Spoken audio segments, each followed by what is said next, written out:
Amici sportivi, buongiorno, benvenuti al Pala Cosenza per il torneo delle regioni 2024 in campo già da un bel pezzo, anzi è quasi terminato il match, vi chiediamo scusa in quanto abbiamo avuto problemi tecnici. Ci sono Veneto e Toscana per quanto riguarda la categoria Under 15, ampiamente in vantaggio la formazione di Alessandro Marini in maglia, anzi in completo amaranto, che conduce per 14 reti a 0, 9 a 0 è stato il risultato della prima frazione, altri 5 ne sono arrivati nella ripresa.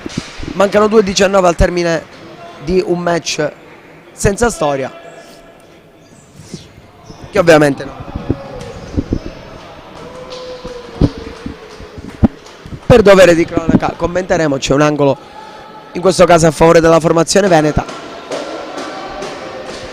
Pallone fuori per Topan, poi conclusione dal limite dell'area di D'Alessandro che trova effettivamente il gol del 15 a 0 che vale anche la sua tripletta personale. A 2 minuti e 11 dal termine segna D'Alessandro 15 a 0.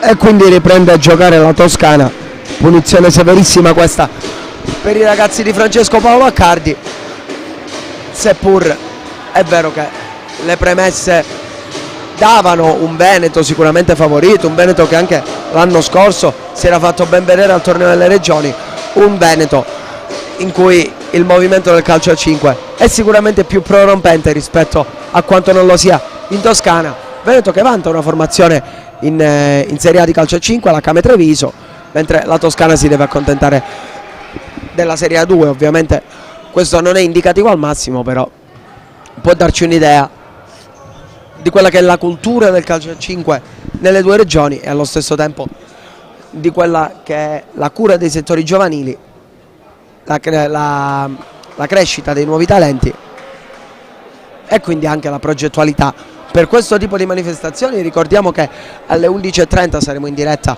sempre qui dal Pala Cosenza per la partita tra Toscana e Veneto nuovamente, ma per quanto riguarda la categoria Under 17, mentre alle 17:30 scenderanno in campo le medesime formazioni per quanto riguarda invece la categoria Juniors, quindi oggi scontro completo tra queste due regioni.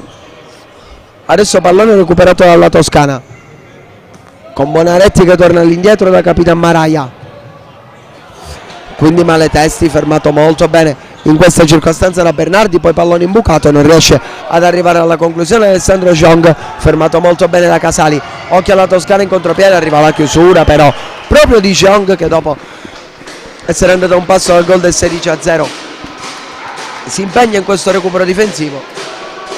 Alessandro Jong, uno dei più grandi prospetti del calcio a 5 Veneto,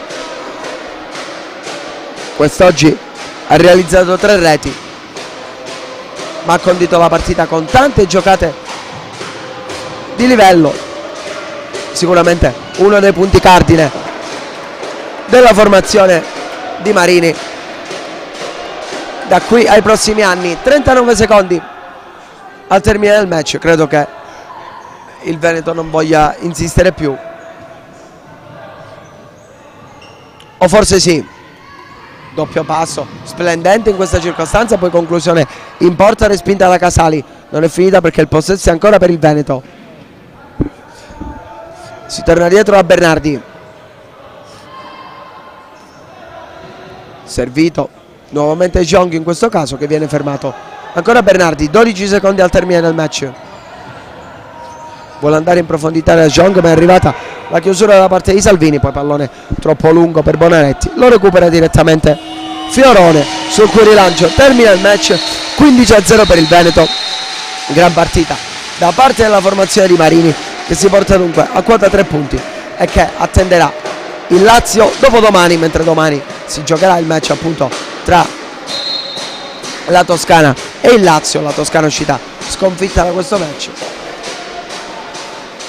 e quindi Veneto che si prende un meritato riposo, tornerà sabato in campo contro i laziali. Toscana che invece dovrà scendere domani sul parquet del Pala Cosenza proprio per affrontare la regione della capitale. Terzo tempo tra le due formazioni, partita tutto sommato corretta, pochissimi falli, nessun litigio qui al Palacosenzia tra Toscana e Veneto, e quindi terzo tempo meritato, gli applausi del pubblico giunto numeroso soprattutto dal Veneto nonostante i 1000 e più chilometri di distanza per sostenere la propria regione, i propri ragazzi. Ricordiamo che trattandosi di Under 15 abbiamo in campo ragazzi del 2008, del 2009 e del 2010, sicuramente nuovi prospetti per il futsal che verrà. Per il momento è tutto da Cristian De Nicolò, ci sentiamo tra poco per il match sempre tra Toscana e Veneto riguardante però l'Under 17. A tra poco.